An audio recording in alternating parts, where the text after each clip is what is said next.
Today I'm going to talk some about why debt matters. Okay, what got me interested in this topic was thinking about the United States national debt. Right now, we have a national debt of about $11 trillion that's owed by the federal government. Now, a decent amount of that, almost half, is actually owed by the federal government to the federal government. There's some complicated issues there, but it's $11 trillion of debt. So, I decided what actually matters, though, is not just the amount of debt the government has, right? If the rest of the nation is not that indebted, the government can just tax us, pay off these debts, and we're done. So I decided I wanted to look and see how indebted is the country as a whole. So, the United States, I gathered this data. Fortunately, the Federal Reserve has it right there on their website. It's very easy to find. I looked, and the United States as a whole has a debt of $52.5 trillion. That's roughly 5 times what the national debt is. So we, as Americans, owe $52.5 trillion. Now, much of this is to other Americans, so these are debt relationships between different Americans. There's not a whole lot of this is owed to the rest of the world. So, $52.5 trillion, roughly. Now, a fair question is this a big number? Now, naturally, it sounds like an enormous number, $52.5 trillion. I'd gladly take this, but I definitely wouldn't want to owe it myself. So, to get a reasonable measure of how big this is, if you want to measure anyone's debt, it makes sense to measure it in terms of their income. Right? Bill Gates owing somebody $2 million is very different from me owing somebody $2 million. So how do we measure the economy's income?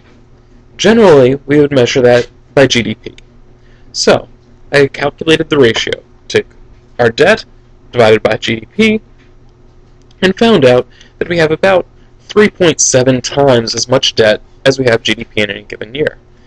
Now, once again, this ratio doesn't necessarily mean anything. It's just a number, 3.7. Is that big or small? Well, to get some sort of context, I decided to go back and look at the United States through history. So, is our ratio of debt to GDP larger or smaller than is typical in history?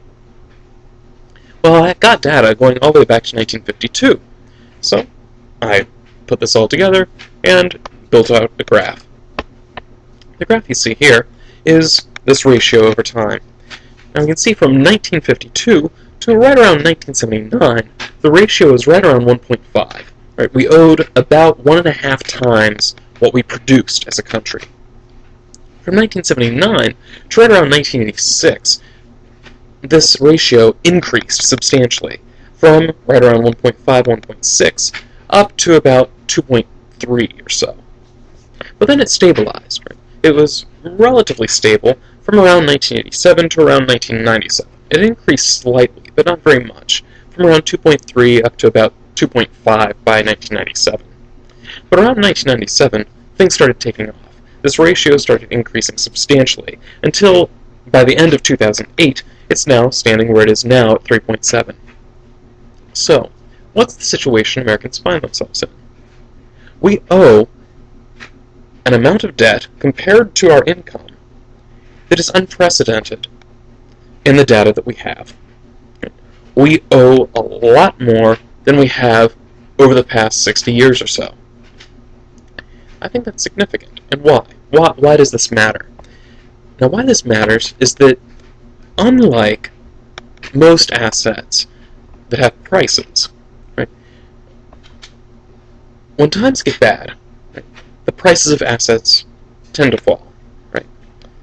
And that would mean that if I want to buy certain assets, it gets easier to do so over time. Right? So as the recession continues, we will see house prices continue to fall, and it gets easier for me then to afford to buy a house. Right? That kind of thing. As we see the recession continue, stock prices continue to fall. This will make it easier for me to go out and buy stocks. I can buy more for any given dollar. Now, this is also true of other goods. Right? If the recession is bad, we should expect to see prices of cars fall. We should expect to see prices of various consumer goods fall, perhaps because they're put on sale, this kind of thing. you should expect to see all of these prices fall, at least relative to our incomes. So, that's what we should expect to happen. But this does not happen with debt payments. Debt payments are unique in that that payment is fixed for potentially a very, very long time. Right, when I get locked into a mortgage, if I have a decent rate, I very well might be paying the exact same payment to stay in my house for 30 years. That's 30 years, the price that you would attach to the services I'm getting from my house. Right? That would be the mortgage payment that I'm making. It doesn't change at all. This is extremely strange. Right? Now, normally, in good times, this is a good thing. Right? Where prospering incomes are increasing, and we're seeing a large proportion of our expenses are not increasing. Like I pay quite a bit of money for housing. If that doesn't go up as my income increases, it means I can buy more other stuff. Right? I don't have to pay more for my house. That's nice. But when times get bad and my income starts to fall, perhaps I get laid off, having this payment that doesn't fall along with the rest of the economy is definitely a bad thing. That's an anchor there. It's something I have to continue paying, and that's going to mean that it's harder for me to buy other things. Right? That's where debt can be a serious problem, not only at the individual level, but also when we think about the economy as a whole, it's also a significant problem. So how do we get out of it? Well, what we need to do to get out of this is to let bankruptcy happen. Right, bankruptcy is something of a magical process, right, where you go into the legal system, you, as the borrower, say, I am not able to pay my debt. I'm just unable to do it. I don't have the assets. I don't have the income to continue paying this thing. And those debts are wiped out. Now, naturally, any assets you have, or at least those that are tied to securing this debt, will be transferred from the debtor to the creditor. Right? And that's the payment that you can actually make. But then we see the amount of debt decline. All that debt just vanishes. So what has to happen if we want to bring this debt level back down? We either have to start paying off debt rather than accumulating debt, which is something we just have not done very much historically, or we have to allow bankruptcies to happen. Seeing as incomes are falling, it's very hard for us to pay off these debts. So bankruptcy is really the way out of this tight situation we're getting into. Unfortunately, bankruptcy, foreclosure being another option in the mortgage market, is something that the administration at the moment is really very much resisting. Right? We don't want people to have to declare bankruptcy. We don't want foreclosures to happen.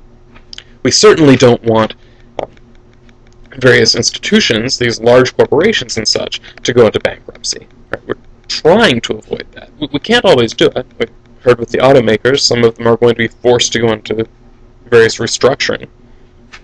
Right? We don't like bankruptcy. And, there are good reasons for that. It means that we have failed. But it is better for us to acknowledge that failure, hit the reset button, and wipe out all of these obligations, than it is for us to try and keep struggling under it, acting as if the reality is not actually real. So that's the problem with that. And also, a potential solution for how we can get out of it.